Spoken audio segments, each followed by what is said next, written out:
Alrighty, folks, welcome back to another show. Well, sort of another show. We're still kind of on hiatus. If you're listening to this, the day it comes out here on Wednesday, Simon is on his way back from the north where he's been getting his treatments.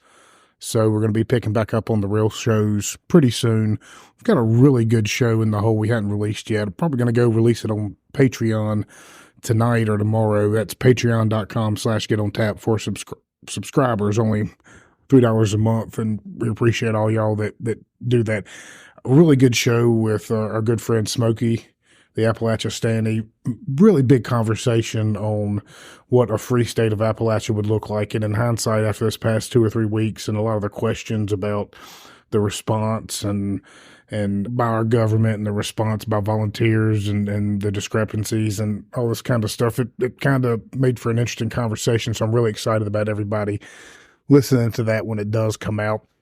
But for tonight, again, since Simon is away and we're still with a 4-week-old baby in the house, it's been I've been tested, so we really haven't jumped into the episodes, but we have another phenomenal Spaces on X we're going to do tonight, a really good conversation. And this one is a whole lot more in depth because we had a couple of good friends who went down to North Carolina. They were on the ground for a couple of days, and they're going to spend the majority of this show kind of talking about what they saw, what they did, the process they went through, and all this. And it's fascinating stuff. And these are our guys. These are Franklin County. We've had Nick and Jeremiah on the show. Jonah. We've had Nick and Jonah, and we've had Jeremiah as well on the show. I saw all three of those. They were together before they headed down for this trip. And I was donating supplies to them, and I don't think all of them went. I think Jeremiah stayed back. So we had Jonah and we had Nick come on and talk in great detail about a lot of the things that they saw, and they gave their experience. And these are both very credible people. Like I said, they're good friends, done a lot for us, done a lot for the show. They are subscribers as well to the podcast. So big thanks to that. But yeah, I want you to tune in and listen and kind of get a grasp. And Simon came in and asked some phenomenal questions. A few other people jumped in. We had Smokey jump in for a bit and kind of talk about some of the things that he's heard and some of the people he has on the ground. Look, this whole event in North Carolina right now, this is just the beginning. There's still people that are missing, unaccounted for. The destruction is massive. Railroad tracks, bridges, roads, in and out of everywhere. I mean, commerce for a long, long time is going to be shifted. And really the most important thing right now are the people who are still there, because there are people who are still cut off.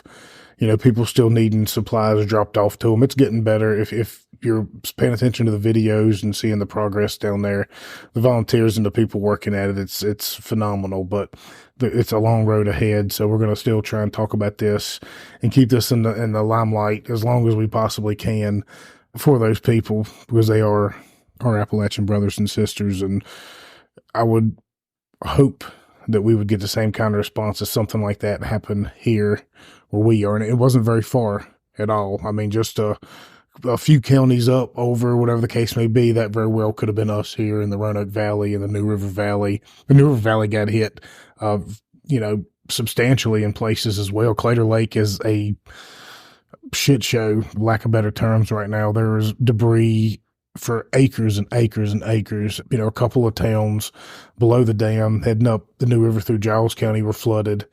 Nothing massive, but we were close. So I look at the response from people, and I would expect and hope to get the same here as they are there. And that's why I think we can't let this go away. We can't let the media pigeonhole it and people forget about it, forget their stories, because, these are our people. So just want to thank everybody for sticking around and hanging out. I know we had a ton of new listeners and followers. I think in the past 60 days or so, 45 days, something in that range, we've went from around, I don't know, maybe 30,000 followers on the top 3 platforms. That's Instagram, Facebook, and X, to now we're like 75 or 80,000. So there's a lot of new people listening. Thank you we'll be back to our normal stuff here soon. In the meantime, go back and listen to some of our older shows. Search way down through the list. There's a ton of great guests and a ton of great conversations on there. Some, anything from a massive big name that you recognize on a Wheaties box down to authors and local farmers and everything in between, and every single story and show is fascinating. We have great people. So thank everybody that's stuck around and that showed up now. You can become a subscriber and support us, as I mentioned earlier, at patreon.com/getontap for just $10 a day minimum. Once again, you can always give more, but it helps. We're taking, everything we get, we put right back into Appalachia, right back into the region. We put right back into the show, and we're trying to crowdsource this as much as possible so we don't ever have to answer to anybody.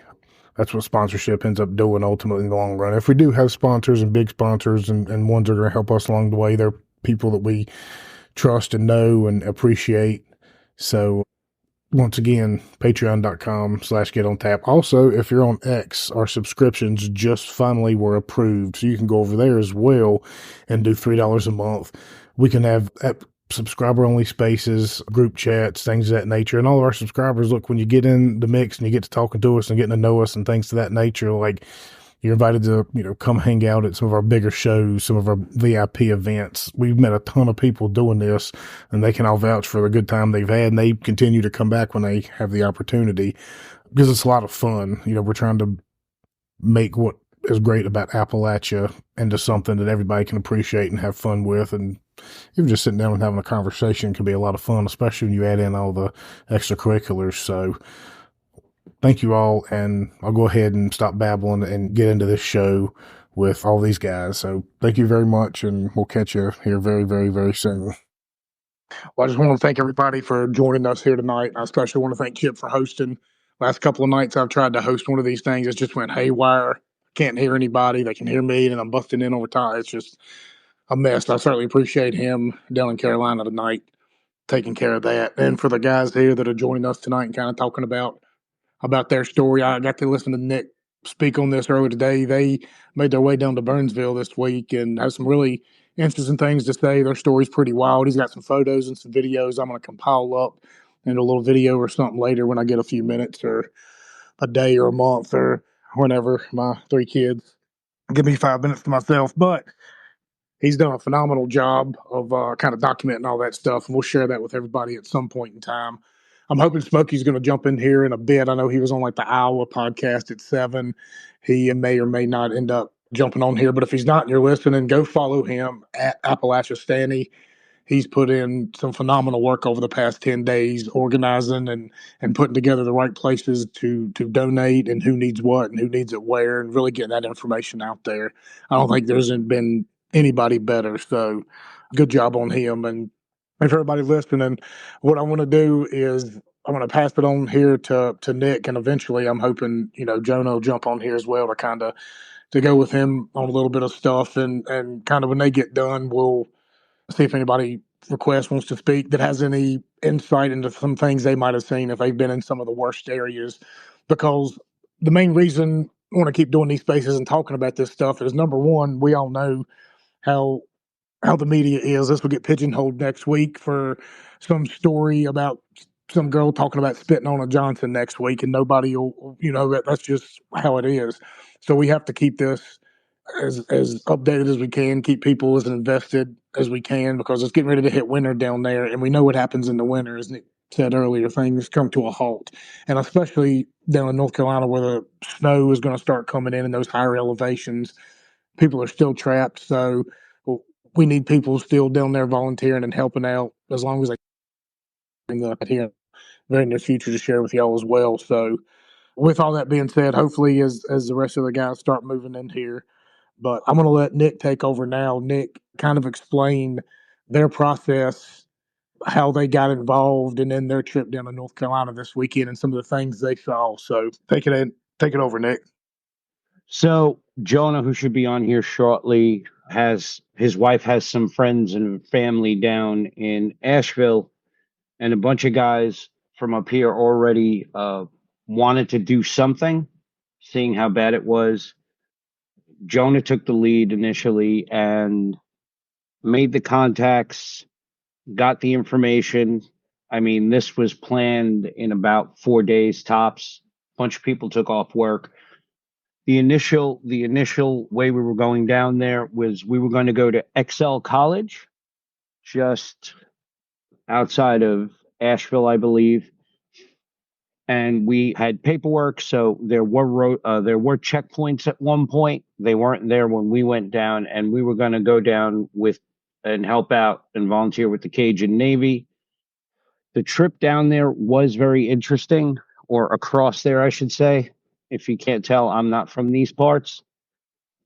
We got honks and waves the closer we got to Asheville. People were very appreciative. We saw probably 200 different sheriff's vehicles going towards the different areas to help out because the local police forces or sheriff's offices, sorry guys, were overwhelmed with just everything coming in. You have thousands of people quite literally going to different cities trying to help, which was a blessing and a curse, and I'll get into that in a little bit. We got to XL. When we pulled up, there was a gentleman at a checkpoint, just a guy in a safety vest, asking if we were dropping off. We told him we were here with the Cajun Navy. We had our contact, and they informed us they had moved to Burnsville. We also had something going on with Samaritan's Purse. If one fell through, we can go help the other, and whatever happens, we'd be there to help. We made the decision to go to Burnsville, which was probably the best decision we could have made. We took the trip to Burnsville, which was about another hour or so, hour and a half from where we were, pulled in, and I'll be polite and say it was organized chaos. Trying to find the person, our contact person, was like trying to find a needle in a stack of needles. Everything going everywhere. Now I was happy to see tons of donations, and I do mean the weight, tons. You could supply a small army of people or a small city with everything they needed for probably a year. If you see the videos of that helicopter, that was Burnsville. One of the buildings you see there was Save On Foods, which became a warehouse. That's how much was being brought. We got there Friday afternoon, about 5 o'clock, tried to find out what we're going to do. And one of the people from the Cajun Navy told us, just set up what you got and start handing stuff out. Communication or information was really hard to come by because everybody would give you a different answer. So that's what we did. We came down there with 3 trailers and a truck and set up a few tables, and we're handing things out. And then somebody came up to us a little later in the evening around 7 and said, "What are you guys doing?" "Well, we were told to do this." "No, don't do that. Stop. We closed down at 5. We did that. They told us where to go. We gave it to the donation site, set up again, and we were told that at 8 a.m. there would be a briefing and everybody would get their assignments. I will say this, I'm not trying to put anybody down. There were a bunch of good people there, but we went to the briefing at 8 a.m.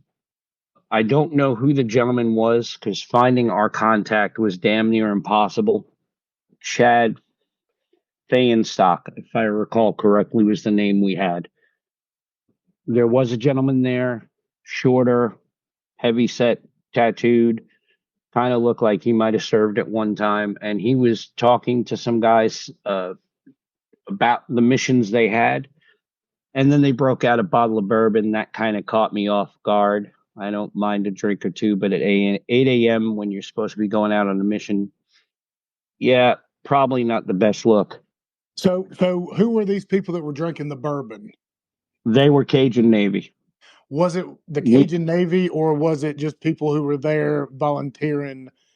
No. So the one guy who broke out the bottle initially was talking about how he would have the press with him going on the mission that they were going on, and the other guys were gonna do whatever they were going to do at that point. We weren't really in the loop. I will say this, they did have one group of guys who looked really put together, who were helping a nurse deliver both insulin pens and insulin with syringes to people in need. It had been dropped off to them and they were getting it out. After that, they didn't say anything to anybody. The only issue they were talking about then was the volunteers. They didn't have enough volunteers to hand out stuff. And the same gentleman I'm talking about that was having a shot or two was like, these aren't my fucking supplies. This isn't my fucking problem, and walked away. At that point, myself, Jonah, and the guys that were with us that came to the briefing decided, yeah, we're going to walk over to the other side, because we had seen these guys called the Christian Rangers. They have kind of become a little internet famous. Their leader is the one you see in the video, the tall, redheaded guy with glasses and the beard or the goatee. He is their CO. And we spoke to his wife. We gave her our information. And within about 10 minutes, we were talking to the guy in charge. Jonah was first, and then I was brought in after. And within about I want to say a 20-minute time span, we were assigned, at least me and my buddy Jeff, who was with me, were already assigned protective detail in the town of Pensacola. Very organized, very put together, and they were working directly with the sheriff's office, the fire chief, and their emergency operations center. We left, I want to say, a little bit after 9. It took us almost 2 hours to get to our site, because the one road we should have taken, which is only a 10-mile road, was closed. And at first we were very pissed, because it's like it's a 10-mile road, and even as bad as it was, it should have only taken us about a half hour. We found out that the linemen were already on that road. That's the video I sent you, Billy, of that really washed out road, and they were already restoring power.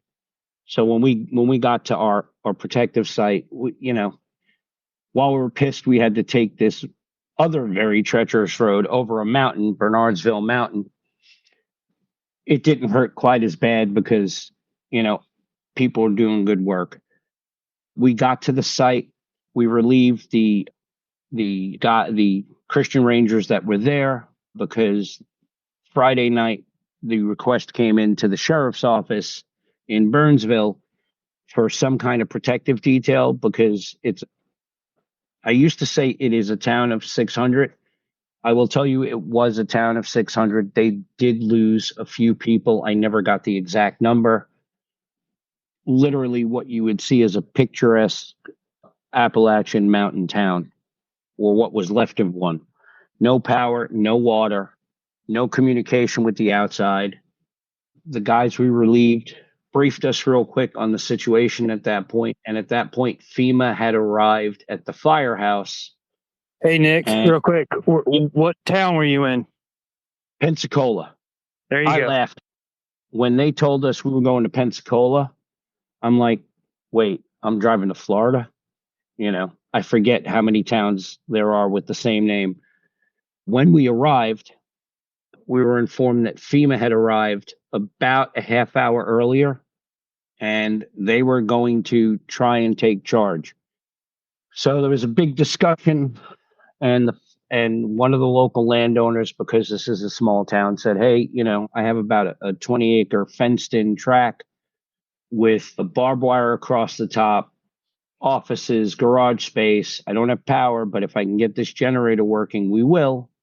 You could move the stuff there. So as basically a big fuck you to FEMA, the chief started relocating all the resources to the site we were on. That's why we were there at that point. And we were going to be a communication hub for the community. They could come there, use the Starlink we had, and finally talk to the outside world. There was a woman I met, Justine, who was originally from Louisiana. I was telling Billy about her. Her family was so Cajun, they actually had to learn how to speak English, because all they spoke was Creole and Patois. She finally got through to people, and in the middle of a conversation, all at once her conversation ended because FEMA had sent the fire department down to our site to take the Starlink we had and put it at the fire department, which they then proceeded to make private and password protected. We didn't know that they were going to do this at the time. They just said they were coming to check out the Starlink, and then it was gone. The area itself had three HLZ, so helicopter landing zones, one directly in our area, two outside near the firehouse, which was about a mile down the road from us. And interestingly enough, the head of Columbia Sportswear was in Pensacola with a couple of his people, and he was talking to the fire chief. And my guess, I never got a straight answer, was to probably provide them with cold weather gear, so coats, ski pants, things like that, because they won't have heat for a while. It's going to take a minute for them to get things restored. Even if the linemen are able to get that far up to them, there's so much damage, they may not be able to turn on certain houses. I know there are some houses that were completely washed off the mountain that we came over. We actually saw it, and I have some pictures of that. We got, yeah. Real quick, whose Starlink was that the fire department took? That was actually donated to the fire department for the town so that they could communicate. And well, it had to go back because, well, they needed it for comms. Now I get that, but they needed like I said, the communication was so bad in that area. Firefighters would be driving by on side by sides and coming and giving us updates on what was going on. I eventually spoke to Chief Boone, who is actually a really nice guy, and he explained the situation and passed the information on to me. Got us another Starlink that was privately owned, so FEMA couldn't take it. It wasn't one that belonged to the fire department or was donated to an agency. That one works spotty. It would work for a little bit and then not work. I don't know if it was something up with the system or it just was defective, and that's why the guy donated. But that Starlink belonged to the fire department, and since it was a fire department resource and FEMA was going to be using the fire department as their HQ for that area, they commandeered it. They made it private.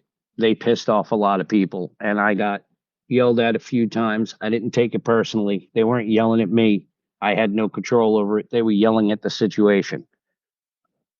The night was pretty uneventful. There was one incident where a generator was stolen off of somebody's property outside of our control. But I was telling Billy earlier today, I cannot put into words how bad it was. I lost a lot of friends being from New York on September 11th. A lot of firefighters, a lot of people I know. Kids I grew up with, they were just gone. And it was a bad scene. I will tell you this, just the little area I was in does not, the September 11th site does not hold a candle to what I saw in North Carolina. And I don't say that lightly. There was a bridge we were going over to go travel back and forth to certain areas. We found out after we got there a few hours later, as an example, they found 6 bodies in the debris that they marked, and they had to leave. And that was happening all over Western North Carolina. And it wasn't because they were being disrespectful of the dead. There's so much to do, and it is so overwhelming. They just kind of have to mark it and let the other people come. So guys like the Christian Rangers would come and remove the bodies. The teams that went out Saturday and Sunday from Burnsville were actually issued body bags, and the coroner let them know exactly what they could do by law in the state of North Carolina. I was asked a question earlier by Heather, where were people living? If they did not have a home, They had tents. There were some shelters, but it was wherever they can find a place to go. The area is that it was that chaotic. The amount of support, though, however, was amazing. And I do want to say this: I've become friends with a lot of the guys from the Rangers. They're all a bunch of former pipe hitters and squared away, straight up guys, and they do need the help. But before you decide to just go running down there, you need to understand now they're looking for very specific skill sets. Right now, it's a lot of recovery assets. So picking up bodies, to be perfectly frank. The donations coming in right now are awesome, but they ask that people remember winter is coming. And there are going to be a lot of people, while they have power or power is in the area, they won't be able to turn on heaters because they've been destroyed. They're asking for things like space heaters, or for people who can't have power in their house, but their HVAC system is shot and it won't be repaired probably till the spring. Those big buddy heaters that can be used indoors, winter clothes. The food is always going to be needed. The water is going to be needed. One of the things one of the guys in Pensacola asked us for is if we had food grade drums, because a lot of the people up there have springs. Some of the springs were gravity fed into homes and they survived, but a lot of them didn't. If they had wells, the wells were just filled in by muck and debris, literally thousands of pounds of silt filling the well, and they're going to have to be redug. And that's not going to happen for a while. The one of the roads that was available to the town called Riverview, and it's kind of famous in a lot of the videos you see on X, collapsed between disaster tourists, and yes, that is actually a thing, and people going to help that, didn't need to be there, put so much weight on what was left of the road that portions collapsed and made it impassable now. So now they only have two ways in or out. One is closed from 7 a.m. to 5 p.m. And the road that goes over the mountain, yeah, you better know how to drive. You better have a very good four-wheel vehicle, or you better have a very good quad or side by side, because you're not getting out with your Chevy Malibu or whatever. Looks like Simon finally joined us. The damn Yank. Ah, What's up, brother? How you feeling? no, I've had better days, but all is good. Hey, I saw Jonah on here too. I still love you anyway. Where is he? I didn't see him pop on. I believe he's hanging out here. Look for one that says philosophical. Very philosophical. Hey, Nick, brother, let me just say, man, thank you guys for going down this past weekend. You know what? I'll tell you what. Billy will know what I'm talking about. But being there, I was talking to Micah, the guy who's in charge of the Christian Rangers. It felt like being home again. All the chaos. The Friday night when we got there, by the time I racked out, I had been up already about 30 hours. And I slept for about 4, maybe 5 tops. We had offloaded trucks when we got there, because one thing I will say is tractor trailer loads of stuff were coming in. It wasn't just people were buying cases of things. So, people wanted fresh fruit as an example. They didn't buy like a bunch of bananas. They bought the entire stock that some store had. 10 cases, 12 cases, shoes, diapers, clothing. I mean, even in the small area I was in, we had to pull security at night. So my partner, Jeff, and I would shift it out. He would sleep. I would stay awake. Then I took a nap for like 3 hours, and then I would stay awake. And you're walking around checking everything, and you're just looking like it's amazing, even in this small area, how much people are giving. People were giving things like Bushnell headlamps. It wasn't like the great value headlamp or, the thing you find in Harbor Freight or Tractor Supply. They were giving like high quality stuff. Timberland boots. I saw Red Wing boots, new in the box. This wasn't, and it wasn't one pair like somebody's size 11 boots. It was, 10 pair.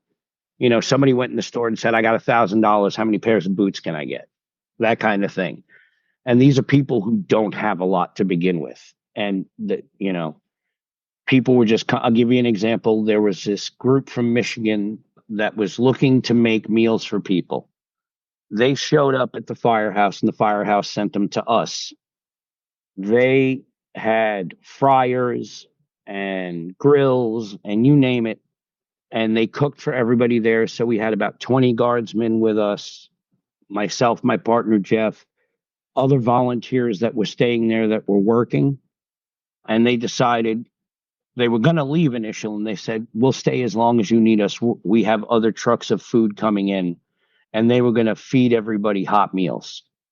I mean, I can't even explain how crazy it was to see that. When you see the world as it is normally, and you see this, it's unbelievable.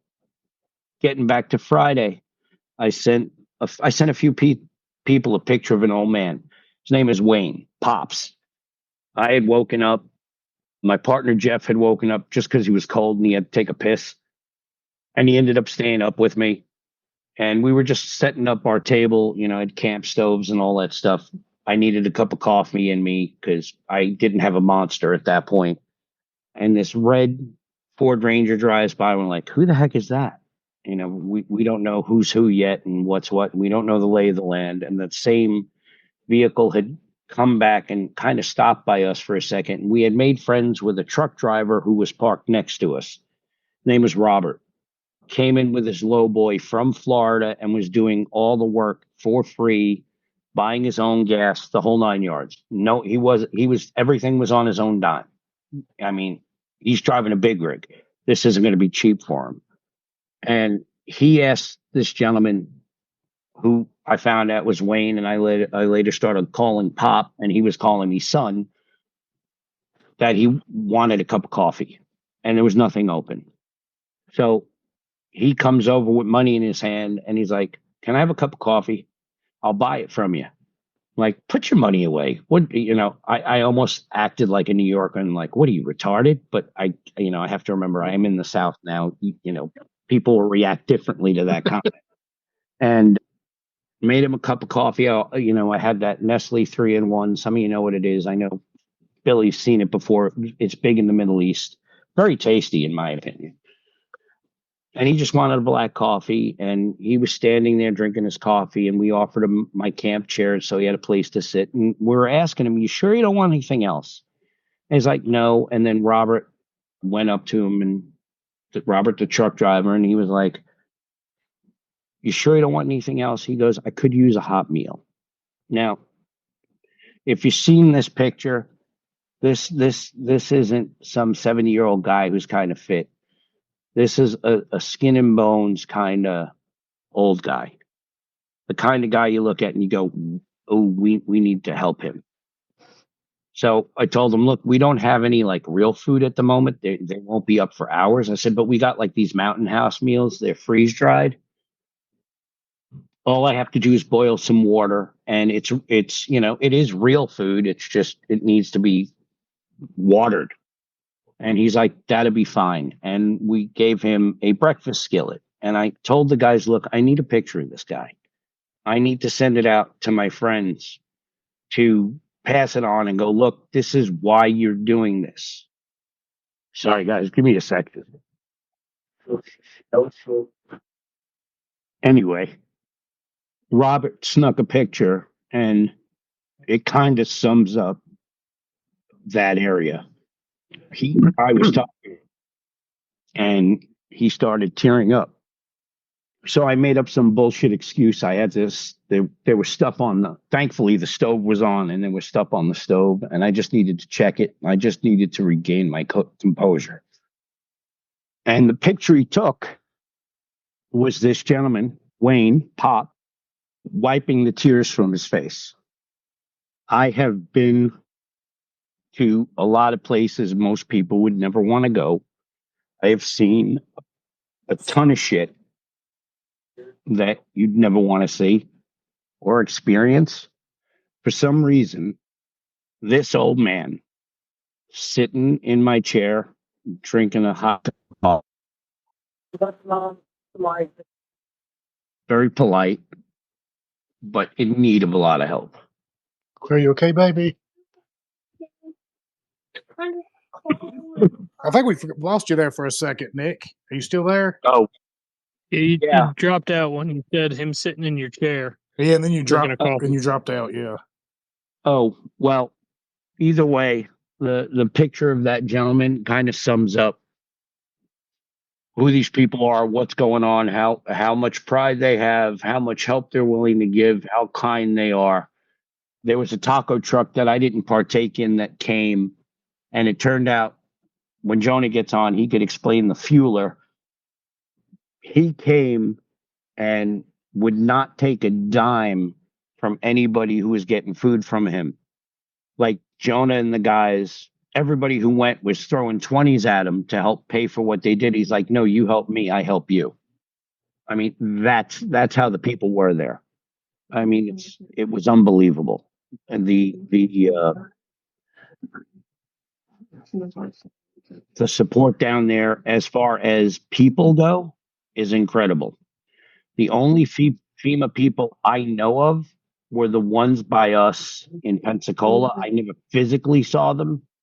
They showed up unmarked in like jeans and a t-shirt, and at first you thought they were people looking to maybe help, and then they introduced themselves. So what was thought was they were there scouting what needed to be done. Yeah, well, there were a couple of incidents I do have to bring up, though. Apparently, Friday night, news got out about an incident in Asheville, and that the rumor mill was flying that there were FEMA in Burnsville. A bunch of the guys from the Cajun Navy who were strapped, carrying long guns, wanted to do something, and well, they had to be removed. And the sheriff's department asked that they be removed. Now, who did they ask to be removed? Some of I guess what would be the Cajun Navy security. But here's the thing: you don't know who's who. It's not like the Christian Rangers. You knew who they were. A bunch of them had shirts that actually said Christian Rangers, and you could tell them apart from everybody else because you saw these guys. And Billy, you'll know what I'm talking about. When you saw one of the pipe hitters showing up on a fob somewhere, they didn't have to say who they were. You didn't have to look at a patch to see who they were. You just knew by how they carried themselves. So they were off on their own little area doing their thing. You know, they would kind of coordinate with the Cajun Navy a little bit, but they were actually working directly with EOC, fire, and the sheriff's office. Now, can you just for the audience clarify what a pipe hitter is? Because I'm not going to lie, when you said it the first time, I immediately went to crack pipe. I was like, they're former crack pipes. They're former crackheads who all got together and started a charity on it. Yeah. All right. For those of you who don't know or not in the know, a lot of the guys that are known as operators or special forces have a special nickname. It's a military slang known as a pipe hitter. And if you look it up, it's basically someone who will get the mission done at any cost. And the guys from the Christian Rangers, yeah, they definitely fit that bill. You had Green Berets, retired Green Berets, retired Rangers, a smattering of PJs and other members of the Special Forces, and a few 11 Bravos that they liked. That was the running joke. I did create a bit of a funny thing that might become a t-shirt. So if you see it, yes, I'm going to take credit on it here and now. One of the people in Pensacola who thought I was FEMA and started to politely berate me. I was like, ma'am, I'm not FEMA. I'm here to help. And that has kind of become that has kind of become a little bit of a tagline among the Rangers. It's kind of become an inside joke, but we might actually turn it into a T-shirt. To And there's someone selling a not FEMA T-shirt right now. well, I don't know. This will be different because we're gonna ghost an image of an actual FEMA person on it. The Rangers that were there initially when they showed up, a couple of them got pictures. So this person, since they are now a public figure, may end up on a T-shirt that has, something disparaging on it. We'll figure it out. The only other incident that happened, and this happened while I was not there, but this was told to me by the head of the Rangers and a few other people. Saturday night, a bunch of people started drinking. Now, understand, if you've never done this before, I guarantee you, if you're going around picking up bodies that have been sitting for a week in muck with critters, bears getting ready to hibernate, it's not going to be pretty. You're going to drink. Here's the problem. They were fully kitted out, getting drunk. Somebody complained. The sheriff showed up. They were asked to leave. By the time I got in at 6 a.m, they were gone. And they didn't have like small things. One of them had a fifth wheel, a nice one actually, with a giant United Cajun Navy placard on either side of it that took up about the width of one of the parking areas where you could park, on either side, surrounded by round bales and square bales to give it a little bit of privacy. All that was gone by the time we got back, and that was a little before 7 a.m. on Sunday morning. Yeah, it was actually Friday night was the drinking incident, and they were gone by 2:30 Saturday. Oh shit! I thought it was Saturday from what Micah was saying. No, I flat out refused to work with the United Cajun Navy if I was going to be pulling security that night, and thankfully they were gone, and it was just locals that were helping out. Well, that's just unfortunately that's one group. Cajun Navy, generally speaking, yeah, they're a little bit wild and ragged, but if you're on the piss, you take your kit off. You there, Nick? Can y'all hear me? Or did we cut out again? I can hear you, Billy. I wonder what happened to Nick. I don't know. Did he get cut out? He might have. I wanted to ask. No, my mic was off. Sorry. Oh, you're good. So I wanted to go ahead. Oh, sorry. We found out that they are actually for profit, which I did not know. I always thought they were a nonprofit. We found out that they are for profit, and that kind of blew my mind. That's fairly new, then. Yeah, I know. So I had seen a post on X yesterday of a guy calling out the Cajun Navy, and it kind of perplexed me. It's the first one I'd seen. I had, to that point, seen nothing but positive feedback, positive stories, all of that kind of nature. And so just kind of went on about my business. And I was like, well, maybe it's sour grapes, maybe this, maybe that. And then Nick called me this morning and kind of started informing me on all this stuff. And I actually reached out to him. I sent him an email through their page and said, hey, look, I've got some guys that were on the ground that it's not hearsay, really. I mean, these are guys I trust. These are our people. And, they said they saw you guys drinking, kind of partying and whatnot. And basically their side of the story was the people who were cracking open the liquor weren't their guys. They could have been, guys there with them, helping them, things like that. They said that them getting kicked out, they weren't officially kicked out. They left because there was a local in town who they described as kind of a real estate lady to some degree. And she ended up getting chest to chest with one of their employees and it got physical. So they up and left. They said, if the cop wants to come in and say that he kicked them out, then that's fine. But essentially their story is that they just packed up and left. And they still have a contact there, I think, on the ground. But they said you can call the guy at Rose's who they've been working with and can verify all this stuff. And they did file a police report. So there was a lot of back and forth there, but they did contact me back. They called me. We had a long conversation. And I just told them, look, I said, there's a lot going on. But my guys did see this, and I just kind of want to clarify. And that's pretty much a story they gave me, that they left. They weren't asked to leave. And the people drinking were not them, maybe just somebody who was there in support of them, kind of how that goes. So, yeah, they did reach out, and that was their comment. So I don't know if all of that would line up. Obviously doesn't with you all just said. So No, I'm going to say this. The Cajun Navy's like social media people are on point. Like the WEF and the New World Order needs to hire that person. I mean, they can switch around their whole thing. I talked to a lot of local law enforcement. I even spoke to a major of the county. He had I want to say this. No one would give me specifics. They were like, they've helped us, but it's time for them to leave. They've, they stirred the pot. We're ready for them to leave right now. And nobody wanted to be affiliated with them because, some of the town employees were wearing grunt proof shirts, everybody's looking just like everybody else.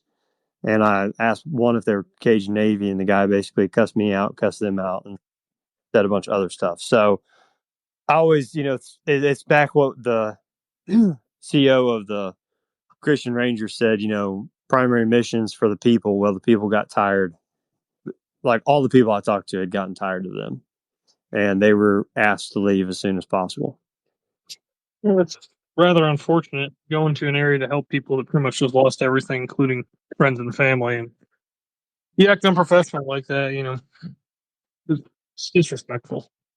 Well, I'll tell you what, Brandon, the owner of Rose's, to my understanding, owned that property. They had one request. You could have long guns, but they did not want to see them out during the day. Now, if you're going out on a mission, especially towards the beginning when they got there, they did need them because we found out that this happened to be the meth capital, apparently, of North Carolina. So you had a lot of people coming down looking to get a fix, and they were literally going side by sides and ripping them off there. So it was decided, at least when you're going out, you could grab your long gun, hit up if you have to, and you're riding along as a security detail for the people who are going out, either trying to do a wellness check or deliver supplies, medicines, like I was explaining earlier, and do that. But after you get back, you take everything off. Walking around with your pistol, perfectly acceptable. We got there, and all you saw are men and women strapped. It was probably the safest place on the planet. But when those guys got back from mission, they're still walking around with their long guns. They're still walking around with their body armor, or plate carriers. And instead of just taking, I know when I would come back off mission, I'd call my wife, and the first thing I'm doing after I put my weapon away was I'm taking off this body armor, because I've been wearing it for hours. And anybody who's ever had to do that, it's such a relief. Like, these guys were laughing at me. I took off my boots and I'm walking around and what became my combat slides, as the guys were joking, because they got multicam on them. I'm like, no, you don't understand. This is the best feeling on the planet. You have no. Yeah, I mean, did you engage four-wheel drive? I was going to mention about. So I talked to the head lady, the real estate lady, as she's being referred to on X. And she said the reason why they requested the long guns be put away was because when people were coming in to get donations, everybody that was like going out on missions to supply people would just go into the donation line, pick up what you need, and, put it on side by side, leave. Cajun Navy guys were still walking around with their rifles on, and it was scaring the locals. A lot of people didn't want to come. They felt uncomfortable because of that. They didn't know who they were. Fed accusations coming out. It was just intimidating the locals. So that was the primary reason why that rule was put in place. Wow, it got real quiet. That sounds that sounds like a reasonable rule. under normal circumstances, but if you're in the middle of a crack-infested bunch of miscreants... Both you're kind of going in and out. Can y'all still hear me? I got you, Billy. Hear you loud and clear, Billy. Perfect. Yeah, Smokey, you're kind of breaking in and out a little bit. I don't even know if Simon's still there, but I'm still here. Let me hop up. Simon I'm in my. answered you. I think, and I don't know, maybe somebody out here in the audience can kind of speak to this. You hear stories and chunk of the internet will scream, well, FEMA's here and doing this and that, and another chunk says they're not. Is it safe to say that FEMA is most likely operating in the larger cities and the larger areas?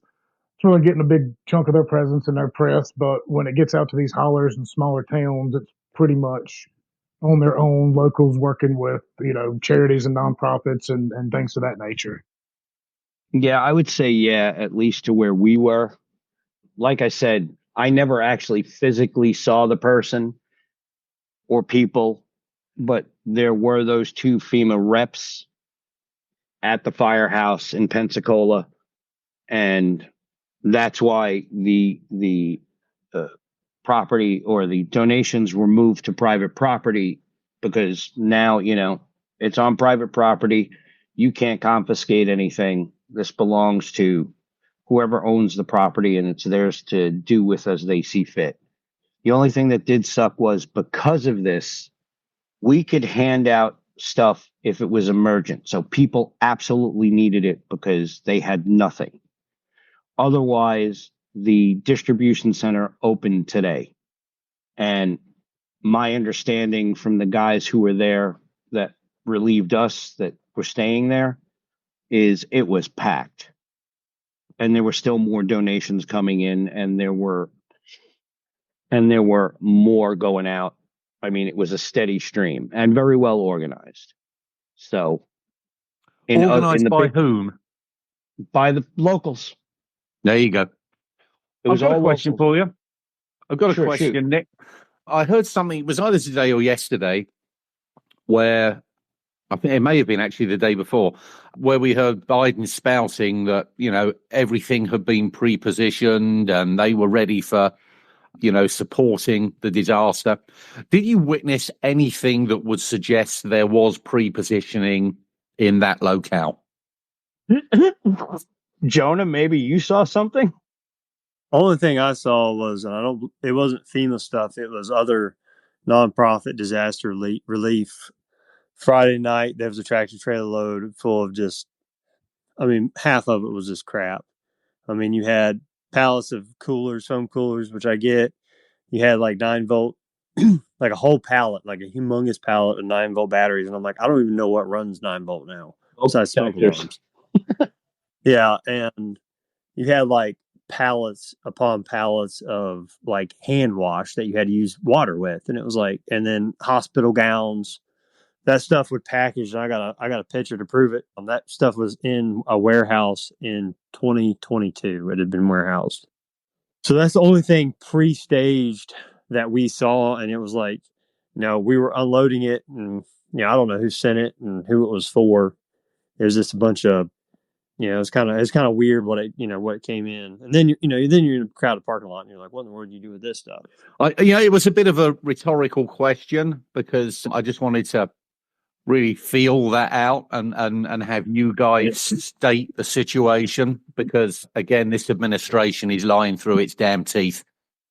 Yeah, I think everybody knows that.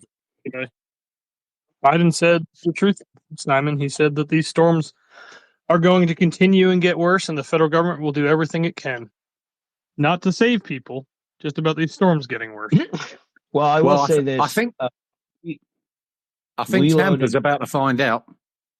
Yeah, please don't remind me, because if I'm not going back to North Carolina to help out the Rangers, I'm going to Tampa because I got in-laws there. But it's going to be fun. I was just going to say, he said the same exact thing after all them tornadoes broke out earlier in the year, like verbatim. So I'm now convinced. I wasn't before, but I'm convinced that our wonderful government's doing something about that. Well, I will say this. There were some supplies that came in that were absolutely necessary. So before I went out on my mission with my partner, Jeff, me, Jonah, Jeff, our buddy Gish, who was with us, a bunch of guys were loading up serious medical supplies that were being brought to one of the local hospitals. Suction tubes, IVs, transfer mats, like the things that you would really need to treat people. And Jonah, what do you think? It was like 10 pallets we loaded onto that low boy by hand. Yes, and I did say by hand. 4 or 5 guys lifting these things up and putting them on the flatbed. Yeah, I think that's what it was. And I think so that was Saturday, and then later that day in the afternoon, that's when the medical like professionals from other states, other EMSs and other states were asked to come. I guess they have a network that they pull for disaster relief. So they were starting, doctors were showing up, nurse practitioners. They had medication too, were showing up late Saturday, and then even early Sunday morning when some of my guys were pulling security, they redirected some doctors to the local fire departments. Is it fair to say that the federal support and out of state support really has to go through the North Carolina governor, particularly where you were, has to go through for his approval to request aid from federal agencies and out of state departments? I really don't know. I mean, we just were on the ground. It was completely unlike anything I thought of. There's definitely a lot of stuff working in the background that was going on because, like I said, it was the medical workers were confused why they were just released so much later. They thought they were going to be allowed a few days earlier, and they were released a lot later than even what they said. That was just comments from some of the people that showed up. And I mean, it's to describe it, you have everything going on Saturday, and then all of a sudden somebody comes up to, whoever, if you look like you're in charge, people would come up to you for direction, and they would be like, where's this, fire department at? I'm with such and such, I need to get to this fire department. They told me, I need to go here. Where's that at? Because, GPS and a lot of cell service did not work at that time. And I think it didn't work because so many people were on the networks. It wasn't like it was the towers down or anything like that. It was just overwhelmed. There was so much congestion. Yeah, overwhelmed. AT&T, Verizon, all of them opened their towers. So if you had T-Mobile, your signal wasn't going through T-Mobile. It was going through whatever tower was available. They were kind of cooperating with each other so that people could communicate. But even with that, yeah. Even 2 o'clock in the morning, 5G issues. Yeah.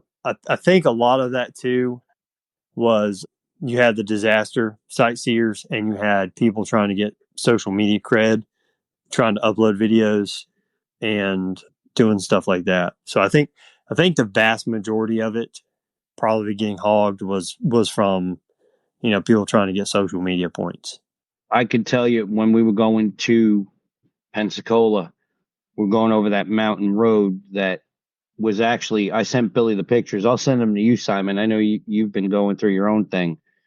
That was clear cut by the locals. Like there was one section called Two Bridges Road, which was now No Bridges Road. And somebody went and cut a new section of road so it was open. And let me tell you, if you didn't have the right vehicle, you were going nowhere and there was nowhere to turn around. You were going to actually end up stopping a road from being functional. And as we were going over the section at the peak of the pass, a bunch of these sightseers, these disaster tourists on four-wheelers, like side-by-sides and stuff, instead of pulling over, they could see we're pulling a trailer full of supplies and gear. They just stormed right past us. They were like, we don't give a shit. And we're on the side of the road that if we fall, we're going down like 300 feet. That's where... Hey, were you guys... Go on. Were you all the ones responsible for giving my phone number to that sheriff's captain with Yancey County? I didn't give anybody's phone numbers. I gave people my phone number. had I'm responsible for that because I was like, hey, this don't you? guy that just needs to know what's going on. And I was like, Yeah. hey, you don't mind giving him a call. He didn't bother to mention who had given him my number, Yeah. and I didn't ask because more important things. I assumed it was one of you guys, but back in my mind, I was like, how did they get my cell phone number? But It was that was a pretty prevalent request. Yeah, that was a pretty prevalent request I started getting all throughout the weekend or all through Saturday was, hey, our town is overrun with, quote unquote volunteers and supplies, send them elsewhere. And well that that's for me it's been the biggest heartache is trying to figure out where to send them because a town tells you they're good and then 2 hours later you hear, oh hey, this town actually needs support. And you're like, who am I supposed to believe in this situation? well here's the thing. Everything, even now, and we're a week on, is still so dynamic and ever changing that you could be sent to go do something 1 minute and it changes on a dime, and communication is spotty to boot. I mean, Jonah will have to fill you guys in on Caesar, who, in my opinion, after hearing the story, and I wish I was kind of there. Everybody's like, "You got the sexy mission," and I'm like, "Let me explain something to you. Every mission is the sexy mission. Anything you're doing to help is the sexy mission." But they were told he was like 300 yards, 300 meters, kind of south of where we were. Jonah ended up originally walking a half mile. They ended up basically protecting this guy. Yeah. And then walking like, I think it was like another mile to a different location. And Jonah was like, if you got to explain the story, Jonah, because I can't even do it justice. We were told there was a tanker that needed to be escorted up to where Rose's parking lot was. It was like 300. It was just 300 yards. Go right on the main road, 300 yards down. Go get that tanker and bring him up. And if you get stopped, tell him order by the fire marshal. He's allowed to be at Rose's. And we're like, okay, what color? Trying to get more intel. Like, can't be that simple. And how simple the Christian Rangers thought it was going to be is they let their 11-year-old son tag along with us. And so we like a bunch of guys really didn't have nothing to do at that point. So we're like, oh, all right, let's go. So we walked down and, just walking on the sidewalk, ATVs going everywhere, tons of traffic. That's the reason we walked. We go about 300 yards and we're like, hey, there's a tanker truck. Like, this was easy. Yeah, this is a simple mission. Go over there. The owner was outside and we're like, hey, you Caesar? He's like, no. He's like, you want to buy some fuel? And I was like, well, they said a tanker truck wanted to be going up to Rose's. And he started saying some stuff about he didn't have a driver. And we're like, I don't think you're the guy. And then finally I think his wife, chimed in, was like, well, there's a guy at the bottom of the hill giving away fuel. That's probably the guy you're looking for. And I was like, oh, okay. I was like, so we just keep walking. About half a mile later, we find him. And he's got like 20, 30 cars there. And he's just filling cars up. So we say, hey, you Caesar? He said, yeah, man. Mexican guy. And we're like, hey, they want you to go up to Rose's. He said, man, I was just there last night and they ran me off. And I said, well, apparently it's okay with the fire marshal now. You can go up there.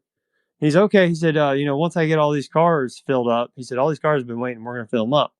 And I was like, things are going. I was confused because I thought this was a paid for tanker. Somebody had paid for this tanker to be brought up. He's just giving away fuel. So we started asking more questions and he's like, well, block off the roads. So, cause it was kind of like you can come in one driveway and it's like 200 yards long and then you can exit. And he pulled up, one where the exit and he was filling up people so he could have like two lines.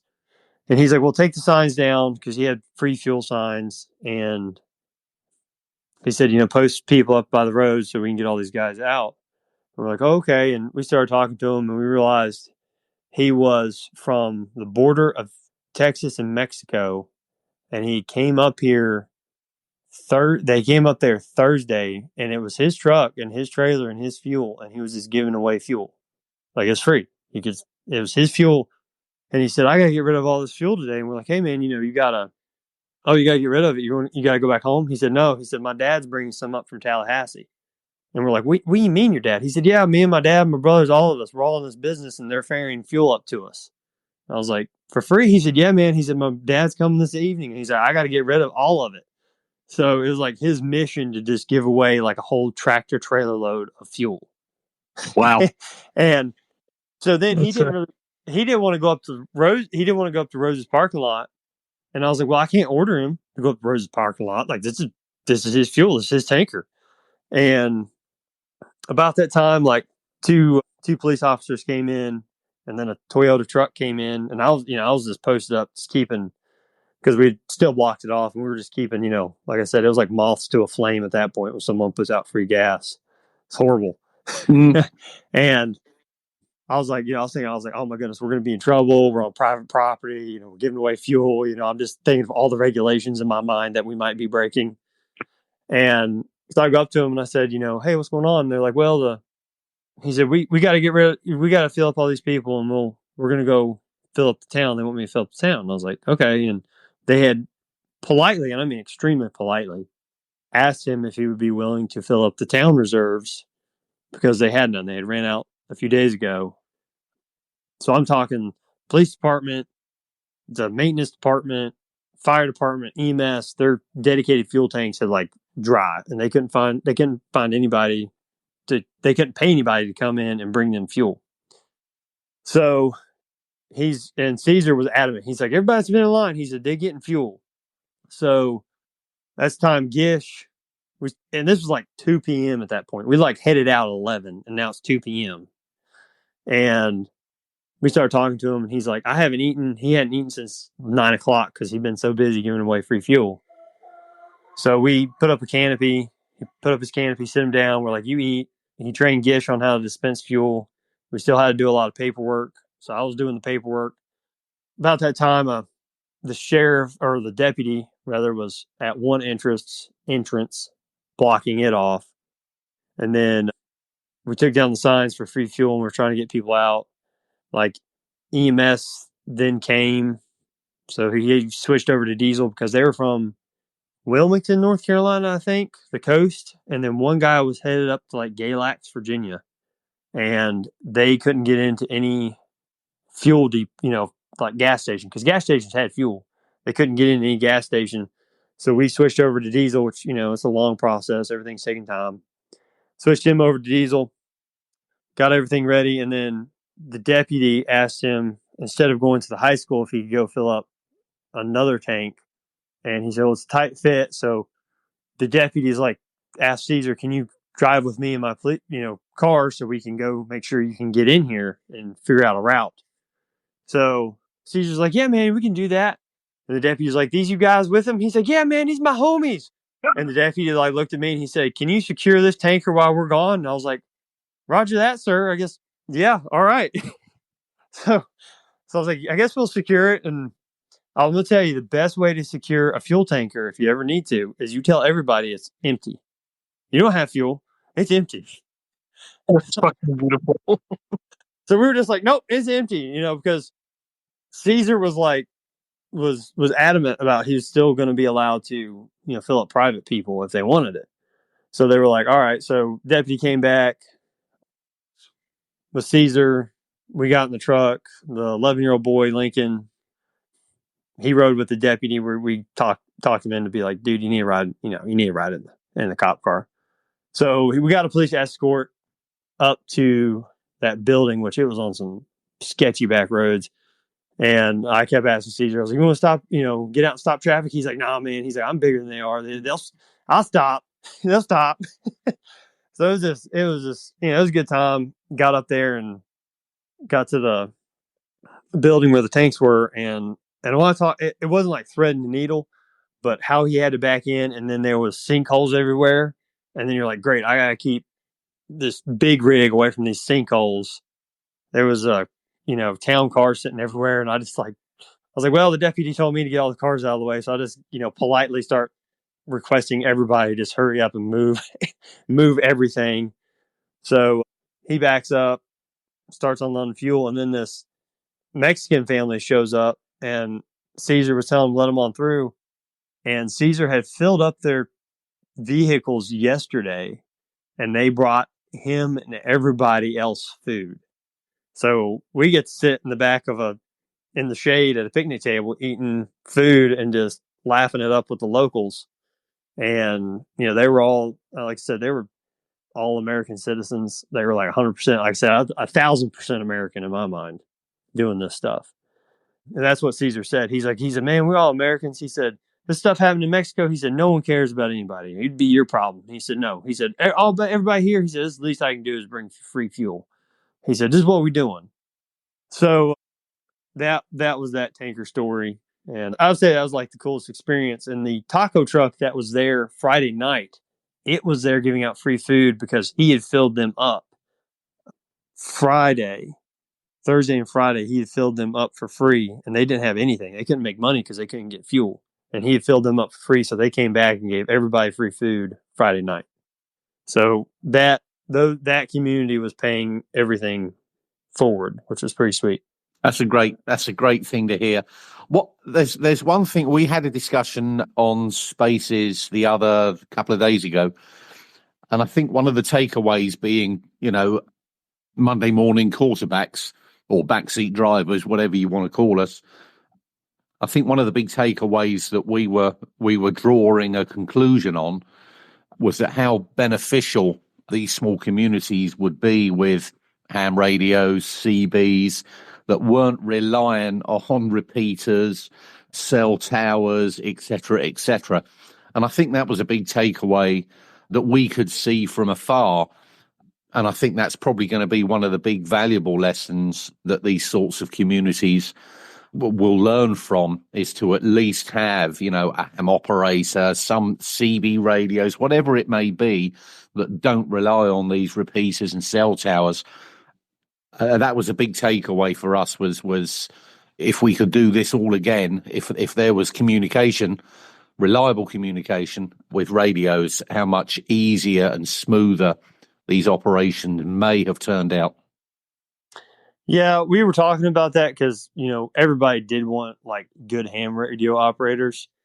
I'm not going to say that, but we also found out that a guy on a quad or a guy on a dirt bike or even a bicycle, just being a runner, because they were letting people go, if traffic was stopped, you were allowed to go on the shoulder or the median, or just go around on a dirt bike or a quad. And our friend Kevin actually did that because a nurse had to get some vital medication to a fire department, and she just hopped on the back with him, and they just went in the grass and just hauled it. So you're definitely right on that. Like, and I'm going to invest in myself in like learning ham and radios because of how essential it is. But, every means of communication has to be utilized and realized. And also it's not even the conveyance of the communication. It's also how well you can communicate yourself and how well people are perceiving you.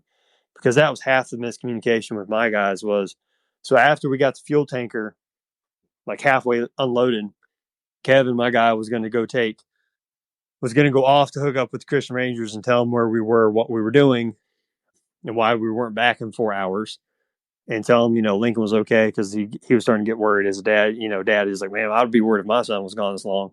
So he went out, came back a few minutes later, and he said, he's like, hey guys, National Guard and FEMA showed up, Roses and kicking everybody out. So we were like, told Caesar, like, see you, buddy, been nice meeting you, whatever, we got to get back. So we walked back, and the town square sits a little bit above Roses, and then, there's a dip where the highway is, and you got to go up to Roses. So once we got up to town square, we could see military stylish tents, 2 National Guard trucks, and people in uniform walking away. So we were like, oh crap, National Guard and FEMA's here. And I was like, all right, let's everybody calm down. And we were walking over because there's still volunteers and everybody's going in and out all the time. So we walked up to Chris Ranger and was like, hey, is FEMA here? XYZ. And they were saying no. Kevin had misunderstood that the National Guard and FEMA incident was at Pensacola, but because the comms went down and they were spotty, they just heard, just little bits. And Kevin thought it was about our spot and not about Pensacola. And that was like, it's one reason why, like, I wasn't talking to a lot of people about what was happening, because every like five minutes, like something else would be happening, or, oh, that was wrong information, or that's actually happening over here. So, like, learning how to communicate is just as important as conveying the communications. Yeah, I can see that actually. That's exactly how blue on blue occurs, unfortunately. Yeah, and I couldn't get anything out to him because, well, we didn't have our Starlink anymore. So he's hearing things, and it was partially true. Yes, there were National Guard there, but their job was to assist us in anything we needed to do as far as getting stuff in or out. They weren't in charge, they were just there helping. And the funny thing was, Saturday night they left to go back to their base, which was the high school, and they were told to return to our spot, to the distribution site, because the road was washed out. Now, one of their drivers, who is, just a poor little old grunt, was like, no, we have to make this right turn. Now, had they made their right turn, they would have been able to get back to Burnsville and to the high school, and everything would have been fine. But because they were told, no, you can't go back, this road is washed out, which it was partially, they ended up having to spend the night with us. Here's the problem. They don't have anything. They don't have any kind of sleep systems. They improvised. I was impressed. They got cots and from the firehouse that were brought by FEMA already, which may or may not have gone back to the firehouse. I'm not really sure. They had to stay with us, which was fine because people knew that the National Guard were not armed.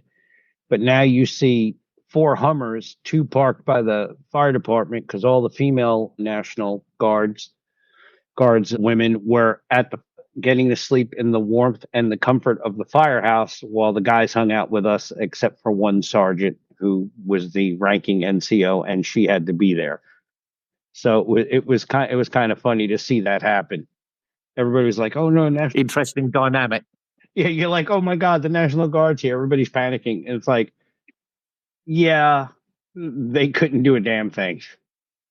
Yeah, the National Guard that were there at Rose's parking lot were actually, they were volunteers from, I think, in North Carolina and Florida, if I'm not mistaken. Well, So a couple of them were from 20th Group out of Florida. They were there on their own dime. They could not, because they were in a very gray area, they could assist, but they were basically under the same ROE as the National Guard that were sent, that did go. So while they were working with us, they were still guardsmen, and people got kind of confused by what the heck was going on here.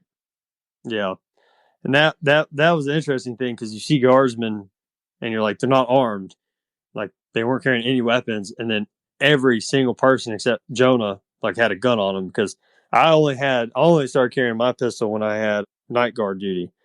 So that was the only time I carried a pistol because I was like, everybody else in this town has got a gun. Like I am, I I was actually, I think it helped me out a little bit when I was delivering or doing the fuel thing because people didn't see me as like, because well, Caesar didn't have a gun on him that I could tell. He probably had one, but I couldn't see it. He wasn't open carrying. He's from Texas. But of course he did. He probably had, like I said, he wasn't open carrying. You didn't see it. And I was like, the guy with the fuel truck wasn't open carrying. So I always joked. He always joked. He said, if someone gets after me, the only thing I have to do is, squirt them with a little bit of gasoline and they'll go back up real quick. So does anybody want to, like, I guess, hear my takeaways from all of this? And I guess things that I like really stuck out to me about this situation? Yeah, absolutely. Yeah, as well. And I also kind of want to hear, maybe if y'all can just touch, I know you told some stories about some of the things you've done, but kind of overall, what were y'all's expectations down there from the locals, and what all kind of missions did you run? What kind of things did you all do? So, Friday night, I already knew it was going to be kind of like this figuring out the lay of the land, getting your missions set up because we're going to leave so late, or we got there later on Friday. So we just handed out food Friday. We were told to it was chaos in the extreme. So we were told to just pull along like the parking area and just set out a table and just start handing out stuff. that evening. So we started handing out stuff to locals. Medication, children's medication was a big thing. So thankfully we were donated a spread, and a bunch of my guys, I think we intentionally got more medication than most people donated, but that's the reason we started hearing that was needed. So children's medication. And then Friday morning, I bought a lot of larger children's diapers because I was hearing that nobody had larger children's diapers. So I actually handed out like majority of those. People were excited to, get the larger diapers. Yeah. So we handed out those. Sorry. Go ahead. And okay. And then Friday night, most of it was just kind of smoking and joking. Saturday morning, we thought we were going to be on chainsaw cruise because there was a lot of chainsaws going out Friday. So I was like, well, let's get our packs ready. That way, in case they're asking if someone wants to go out on a mission, we're already ready. We can, So we repacked our chainsaws, which I was like walking around all Friday evening looking at people's like loadouts, their kits, their chainsaw kits, and kind of came up with like the perfect chainsaw kit. I'm not going to have to keep it stored away from my farm. So it was like the perfect chainsaw kit. Jonah, you need to market that. Yeah, no. So we got all that squared away, everything packed up, went over to the Cajun Navies, like where they were kind of doing their meeting, and nobody gave us the time of day. They were kind of annoyed that they were leaving, I guess. And so we finally decided to go over to Christian Rangers. I had a meeting with their CO and XO, and then that's when they said they needed medical people. And I said, well, I got a doc with me. So that's when I told them about Nick. Nick wanted to head off. Nick and Jeff went up to Pensacola, and then about an hour later, we were sent to do that fuel tanker. So that took until like 3:30. They wanted to do another mission because there was an older couple pretty far out.